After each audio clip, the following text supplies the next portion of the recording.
కోంపల్ల municipality పరిధి దూలపల్లిలో ఏర్పాటు చేసిన 2K రన్ కార్యక్రమానికి ముఖ్య అతిథిగా భాగ్యనగర క్షేత్ర సంఘటన మంత్రి విశ్వ హిందూ పరిషత్ గుమ్మళ్ల సత్యం మరియు MLR గ్రూప్స్ చైర్మన్ మర్రి లక్ష్మారెడ్డి పాల్గొని జెండా ఊపి ప్రారంభించారు.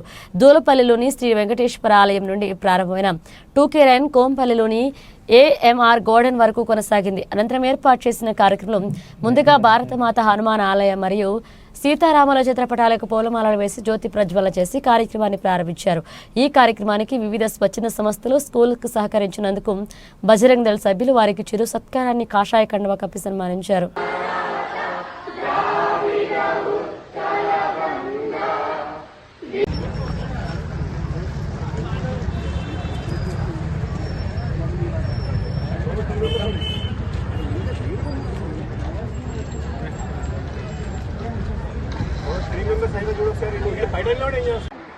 హాఫ్ మారథాన్ అంటే తెలుసా? 21 కిలోమీటర్ రన్నింగ్. ఆ 21 కిలోమీటర్ రన్నింగ్ లో ఏషియాలో బ్రాంజ్ మెడల్ వచ్చింది పార్ట్నర్. అదే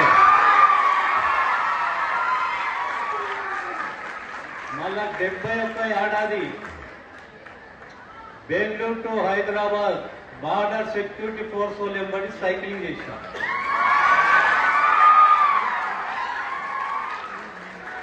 మళ్ళీ ఇప్పుడు ప్రతి సంవత్సరము కృష్ణా రివర్ విజయవాడల ఈ ఎండ్ నుంచి ఆ ఎండ్కు స్విమ్ చేస్తున్నా.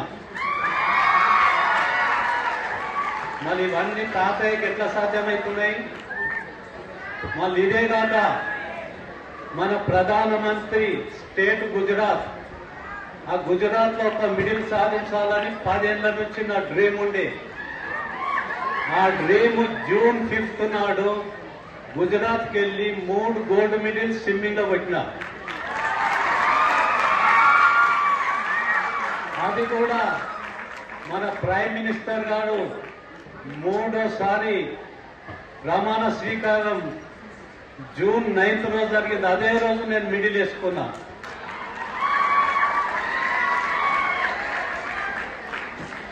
ఇవన్నీ ఎట్లా సాధ్యమైనాయి?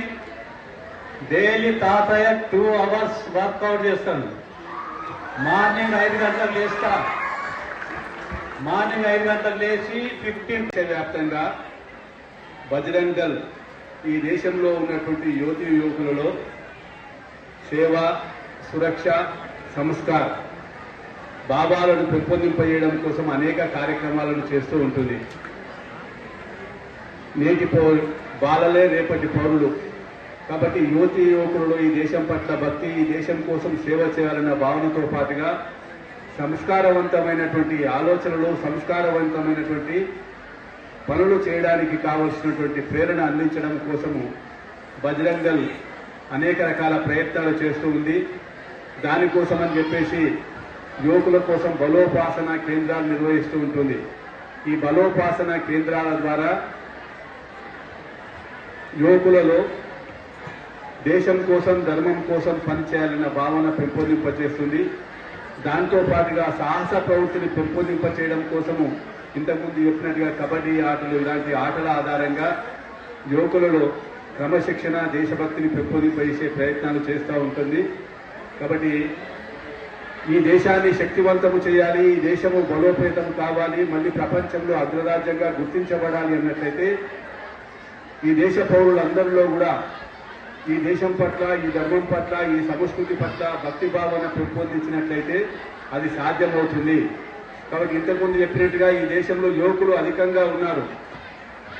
కానీ యువకులను పక్కదారి పట్టించడం కోసం అనేక దుష్ట శక్తులు, అనేక జాతి వ్యతిరేక శక్తులు మత్తు పదార్థాలకు బానిసలు చేయడం కోసం రకరకాల ప్రయత్నాలు చేస్తున్నాయి. ఆ మధ్య ఒక ఇంజనీరింగ్ కాలేజీలో ఒక NGO సర్వే చేస్తే సుమారుగా 70% యువతీ యువకులు మత్తు పదార్థాలకు బానిసలయ్యారని తెలిసింది. ఒక ప్రముఖ ఇంజనీరింగ్ కాలేజీ. కాబట్టి ఈ విధంగా మన దేశంలో ఉన్న యువతను నిర్వీర్యము చేయడం కోసము, ఈ దేశంలో ఉన్న యువకులను మత్తు పదార్థాలకు బానిసలుగా చేయడం కోసము ఈ దేశంలో ఉన్న యువకులు పౌరుష పరాక్రమవంతులుగా ఉన్నట్లయితే ఈ దేశము అగ్రదేశంగా తయారవుతుంది. కాబట్టి ఈ దేశాన్ని అగ్రదేశము చేయడానికి వీల్లేదు.